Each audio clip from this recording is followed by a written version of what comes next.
Hello friends, welcome to my channel. Today's video is going to be a comparison of my new Kobo Libra Color, the Kobo Clara Black and White, and the Kindle Paperwhite.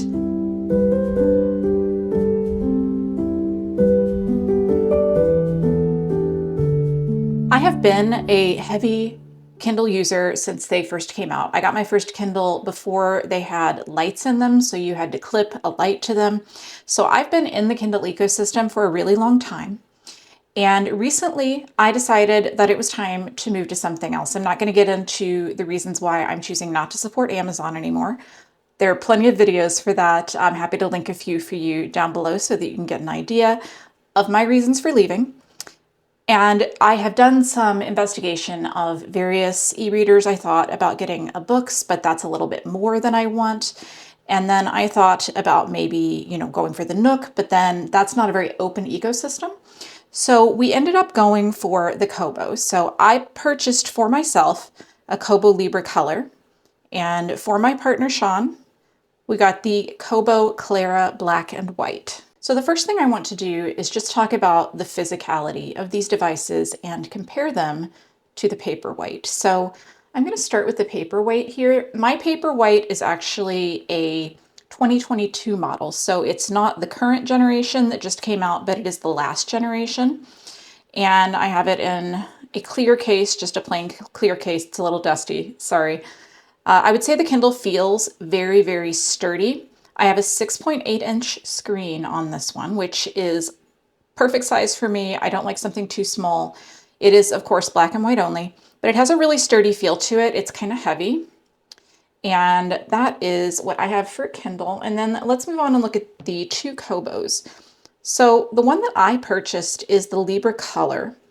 And comparing it to the Paperwhite, it's very obvious that the Paperwhite is much heavier than the Libra Color is, even though the Libra Color is a little bit bigger.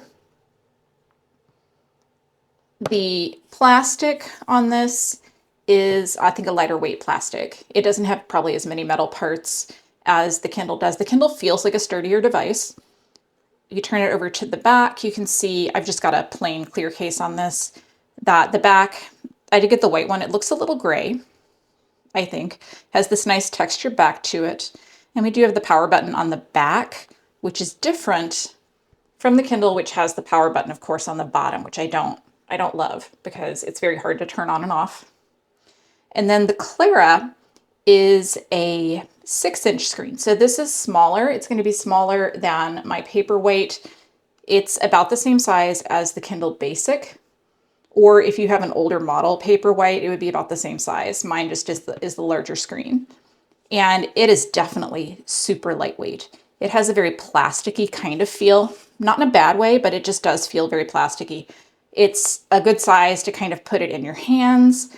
I personally can't fit this in my pockets, but Sean, it definitely fits in a man pocket, I would say, because he can carry this around in his pocket and it works great. I didn't mention the screen on the Libra Color is a 7-inch screen, which means that it is just slightly larger than the Kindle screen, but they are almost exactly the same. I don't really see that much of a difference in terms of screen size.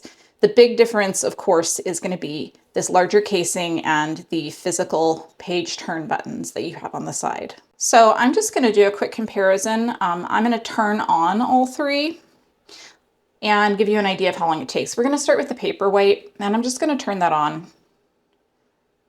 And I feel like the Paperwhite is actually pretty slow in terms of how long it takes to turn on. And I'll turn that back off. All right. And then I'm going to turn on these two. So I'm going to try to turn these on at the same time. So I'm going to put my finger on the button that's in the back on both of them and turn them on and see how long they take to turn on, just to see the responsiveness. There we go. And you can see, I mean, there's just no delay at all on these. They are extremely responsive. They are faster than my Paperwhite was. And yeah, and they turn off again really quickly. They also restart really quickly. I'm not going to do that right now, I think. But if you want to turn off the Libra Color, it's going to take no time to turn off completely. and then basically no time to turn back on. So that's very different from the Kindle, which I feel like is very sluggish in terms of responsiveness with starting and turning off and all that stuff. So this obviously has the color e-ink. So that is a big difference from the other two, which are black and white. And I wasn't really sure if I wanted the e-ink, but we'll talk about that in a little bit. But I am enjoying it, but that is the obvious difference. The screens are, I would say, comparable between the Clara and the Paperwhite.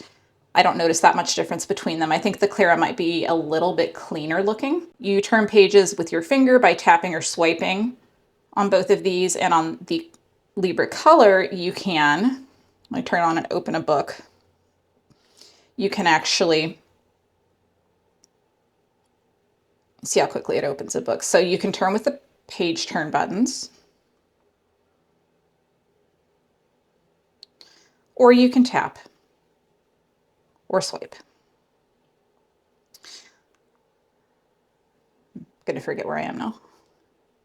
So you can see that, and you can see how quickly you're able to kind of move between things on that too. And then of course on the Clara, we're gonna turn a couple pages and see. He's got his in dark mode right now.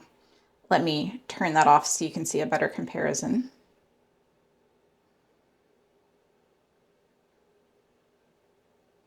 Sometimes these tiny boxes take a couple tries. You can see it's out of dark mode. There we go. And turn those pages. And then let me turn on the Kindle so you can get an idea and just open a book.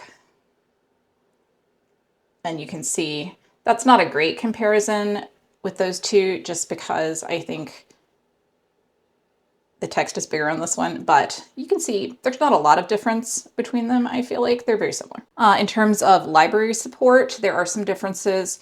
The Libra Color and the Clara both have direct overdrive support built into the device. And for Kindle, if you live in the US, you can get books through the Libby app. If you do not live in the US, then you do not have that, because Amazon does not offer that option on the Kindle in other countries. In terms of file support, the Kindle basically only takes Kindle files, Amazon files.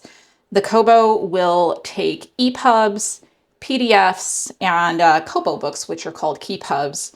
And you can manage all those online on your computer. I use a program called Calibre to manage all of my books in my library on here. In terms of notes and highlighting, we'll go through this later, but there is a stylus for the Kobo Libra Color that you can buy, and you can handwrite notes and you can use it to highlight. You're just highlighting with your finger on both of these devices. Battery life, the Libra Color has worse battery life than the other two. I would say that the Kobo Clara actually has better battery life than the Paperwhite. It has been on 2 weeks now. I think 2 weeks without a charge, and it's at 70%. So it's an extremely long-lived device. The Libra Color, I have to charge it about once a week, maybe a little bit less, but I'm a pretty heavy reader. I'm reading several hours a day. So now I think I want to take you on a little journey to show you the UI and just kind of some of the things that are good and aren't good for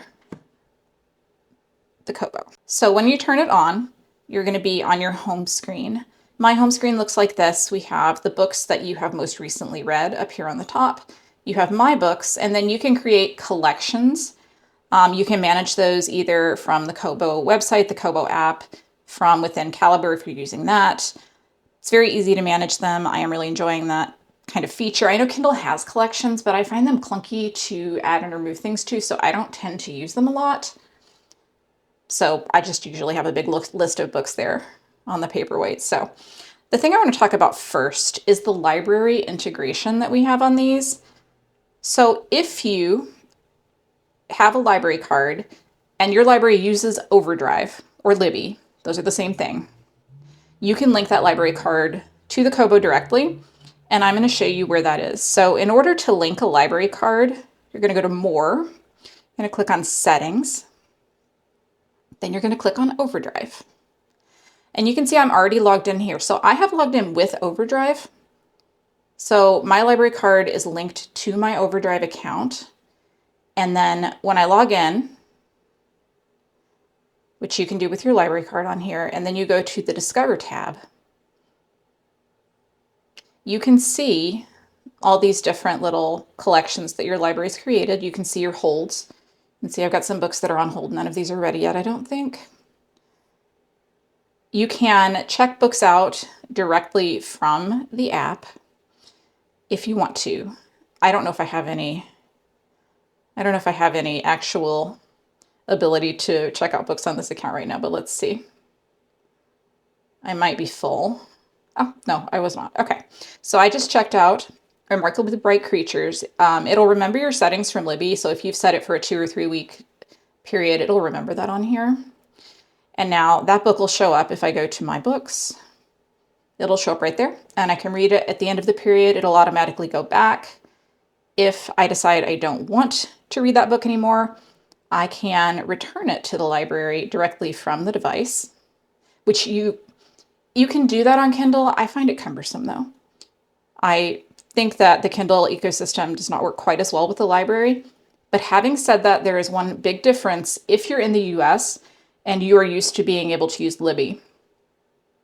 There is no built-in integration for using more than one library card. I have several library cards because I live in an area where we have reciprocal agreements with the libraries around me, so I have several. And there is a way to add more than one. It's kind of a workaround though. It does not work, or it did work and then it quit working, I would say, on the Libra Color for me. So I really can only log into one library at a time and get books. Libby integration doesn't work great. They don't sync to this Kobo for whatever reason right now. So I have to log in and get my books, or I'll download them on my computer and upload them that way.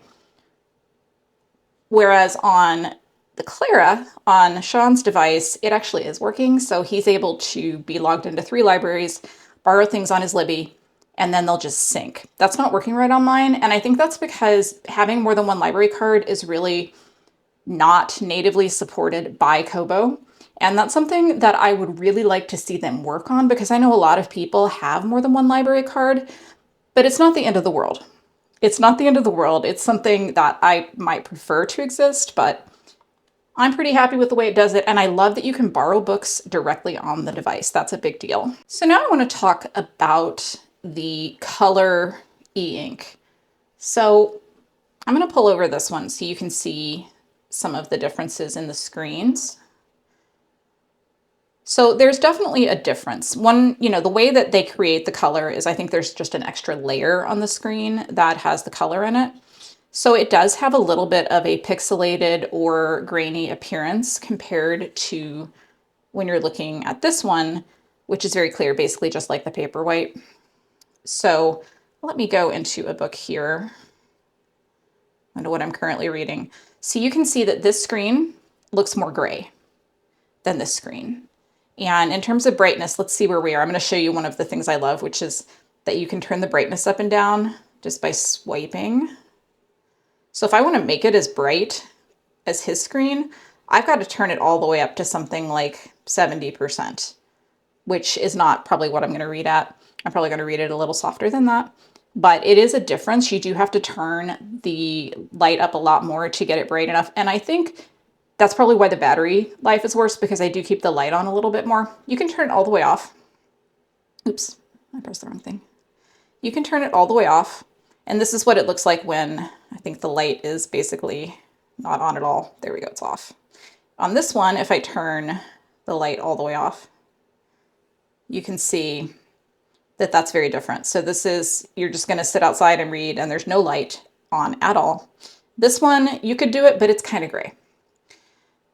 But I find that if I don't look at them right next to each other, if I'm not,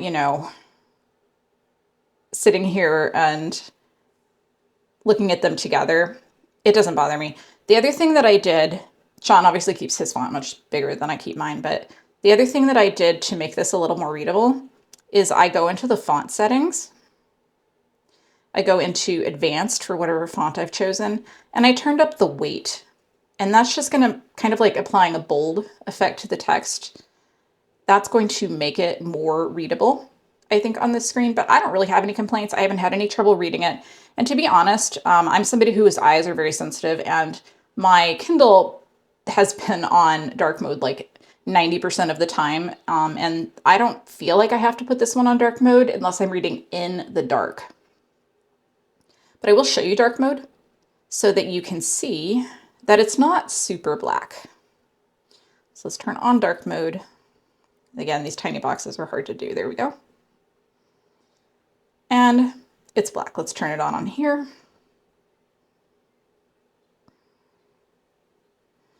can see he doesn't have as many options on this device. See, again, it's hard to get that tiny box. Hold on.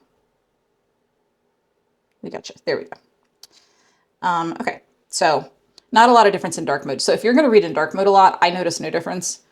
There is ghosting on the screen, particularly in dark mode, I would say, which is where text is kind of bleeding through from one page to another. You can, that's true on the Kindle also, that's not something exclusive here. You can adjust your page refresh settings, and that will, let's see, is that in this one?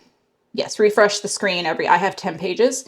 You can do every chapter, you can do it every page. It does a little flash when you do that, so I don't want it on too much, but I currently have it on portrait orientation. It will auto adjust. You can have it in landscape, especially if you're reading comics. That might be something you'd want to do. Do you want to have page numbers on? I have them on, but they're useless in some sense because they adjust with the size of your font to tell you exactly how many actual presses you're going to have, as opposed to the Kindle, which sometimes you'll press the page, you know, forward 4 times before you get to a new page. So whether or not you like that probably just depends on how much you need it to match the pages in a physical book, because these will not. All right, I'm going to turn off dark mode on this, and I'm going to show you some of these other reader settings. You can change the header settings to show, I have time remaining in chapter because I love to see how much time I have left, but you have other options. And then you also can change the footer. I have percent of book, but you have other options. As I said, I don't like the pages on this thing, so. You also have a progress bar, which is very subtle. I don't even know if you noticed it. That will show, you can see it on this one, how much of the book you have left. And for this, the buttons, actually, you can change which one goes forward and which one goes back. I prefer inverted because by default, the bottom one will be page forward, and I have big hands, and I find that when I hold it, that's comfortable. That is not comfortable because I have kind of big hands. And again, I think that's it. And you can also change the controls. So where you tap, what it's going to do. I have it on default, which means the whole center of the screen is going to take you to the menu, but you can have a much smaller amount for that if you find that you were constantly turning it on by accident. I didn't do what I said I was going to do. Let me turn dark mode off for now. Okay. So now I want to talk about the stylus. So this is not the stylus that you can buy from Kobo. This is a Meta pen. I got the version 2.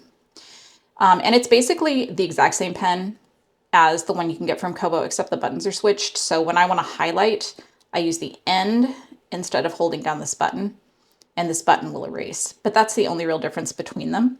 So you can write on the screen here. So, you know, you can take notes.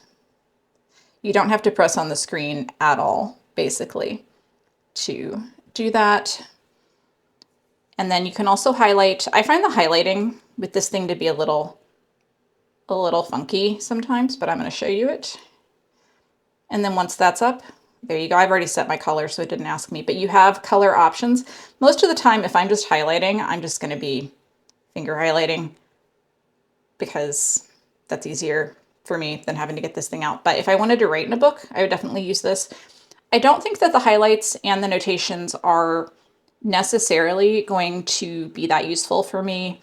One of the things that is very different from Kobo to the Kindle is that because Kindle owns Goodreads, they save all of your highlights in Goodreads. And on Kobo, it saves them in the book file. But if you, like me, read a lot of library books, this is actually not a library book, but if you read a lot of library books, they will not save once the book goes back. So you have to make sure to transfer them in some way. And there are some ways to do that. And I'm going to work on, you know, getting that to work better for me because I use highlights all the time in my reviews and my reading journal and things like that. But that is one difference that I do think is a con. So let's talk about my pros and cons here kind of at the end of the video. I would say that my pros for this, the first one is I love the color. I love being able to see my screen in color with my, I mean, it's such a little thing, you know, and I don't read a lot of graphic novels, but I know it's going to be great for that. In the past, when I read a graphic novel, I've just read it on my phone because I hated looking at it in black and white. If it had color so much, I would never read it on there. And the Kindle screen is not responsive enough. This is more responsive, so you're able to turn pages more quickly and it just works better. Another pro, I think, is that overdrive integration. If you live in a country where you don't have any Kindle integration, you're gonna be like, yes, I can use my library, that's awesome. If you live in the US and you have multiple library cards, it may or may not work well. I'm gonna link a video in the comments that is going to give you an idea of how you can set it up. So as I said, the Clara is working with multiple library cards. I'm gonna link a video that'll show you how to do that. Mine isn't working right. I don't know, I think it's just buggy. So it's a kind of mixed thing, but I do love being able to check out and return books and browse on the Kobo. And I love that when you look at a book in the store, it'll give you the option to borrow it instead. So it doesn't feel like it's shouting at you to buy stuff all the time the way the Kindle does. I also really love the physical page turn buttons. I didn't know that I would, but they are clicky and satisfying, and it's nice to not be constantly putting my fingers all over my screen. I just love them. And then I also really enjoy that I'm able to manage my book collection better. It just feels like I am able to own my books in a way that I never could with Amazon. And I know all digital media is a license, but being able to manage it offline, being able to, you know, put things on much more easily than you can by using Send to Kindle, I just think it's a much better and more consumer-friendly system. And to be honest, I would recommend it for that reason alone, because some of Amazon's practices do not sit well with me personally. So what are my cons? So my cons, I talked about the library integration, how that's kind of a mixed one. I think for me, the stylus is not necessary. I don't think you need to buy the stylus. The annotations are kind of, I would say, a work in progress. Being able to write on stuff is great, but they don't export super well.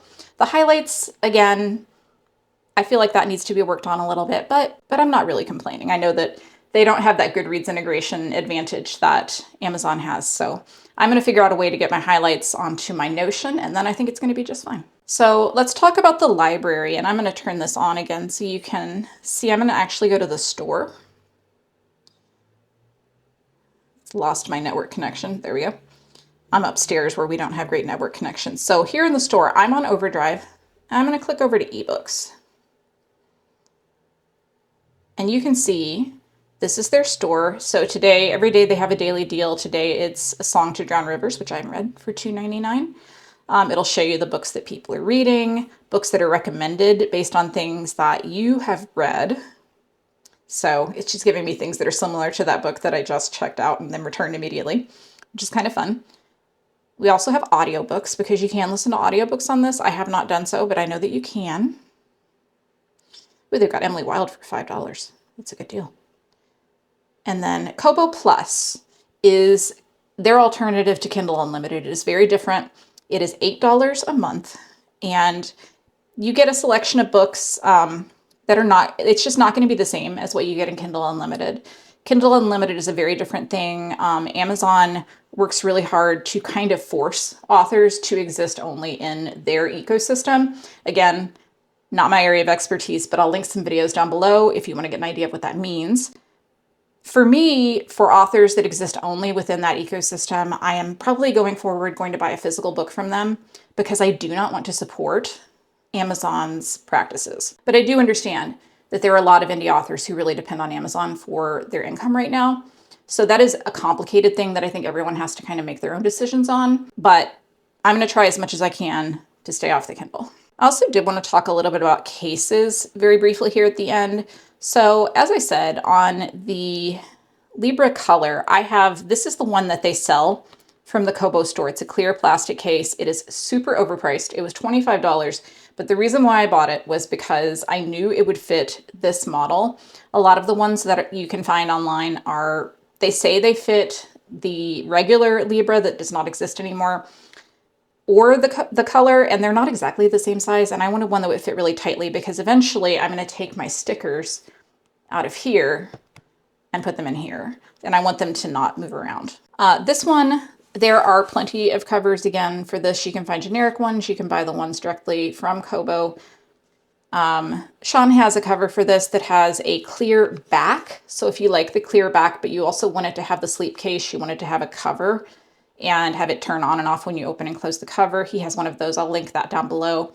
And then for traveling, because I don't have anything on the front of mine, I don't have a screen protector, I don't have a sleep case, I'm going to carry mine around in a sleeve. And I'm going to show you the sleeve I got because I'm obsessed with it, because it's so cute. You can see it's got foxes all over it. And it's just a pouch. It doesn't have any extra pockets or anything, but I really love it. I purchased this from an Etsy shop. I will link down below.